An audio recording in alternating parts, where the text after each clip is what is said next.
Gagawa ako ng baked codfish. Ito, meron kong codfish dito. Minarinate ko na siya ng salt and pepper. Lalagay ko siya dito.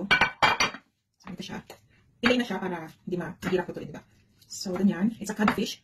And then, isa-set aside ko lang siya. Tingnan muna tayo ng sauce. So, it's a baked codfish with lemon and coconut sauce. So, meron ako dito coconut milk, lemon, yung malaki. And then, nagtira ako ng dalawang slice ng designer, ng parsley, chinap ko lang onion, garlic, and ginger. Chinap ko lang. And I need a cherry tomato. Of course, olive oil yung gagamitin natin. And mga seasonings. Ipapakita ko sa inyo kung paano. Explain natin yung onion, yung garlic, yung garlic, yung ginger. So, sila natin siya. First of all, ito gagawin. Ganito lang. Lagyan yung gasin natin. So, ayan. Sila natin. Kung yung mamalita ng yung olive oil. Okay, nalagyan natin yung cherry.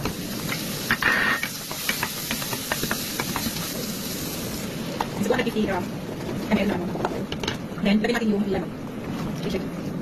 Then, lagyan natin ng konting tubig. Then, tingnan natin ng salt. And then, pepper. Isipin mo lang siya ng mga tamis. And then, lalagyan siya ng cajun seasoning. And then, paprika. And lalagyan mo siya ng chili flakes. Lagyan sa inyo po siya ng mata. Lagyan siya ng mata. So, nagkukulo na siya. Let's cook the cilantro. Sorry, parsley. After 5 minutes, ito na yung tekstura niya. And then, patayin na natin. So, let's cook.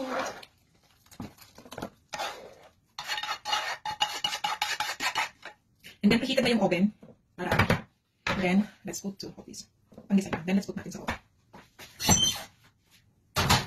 Tapos na siya. Tada! Oh.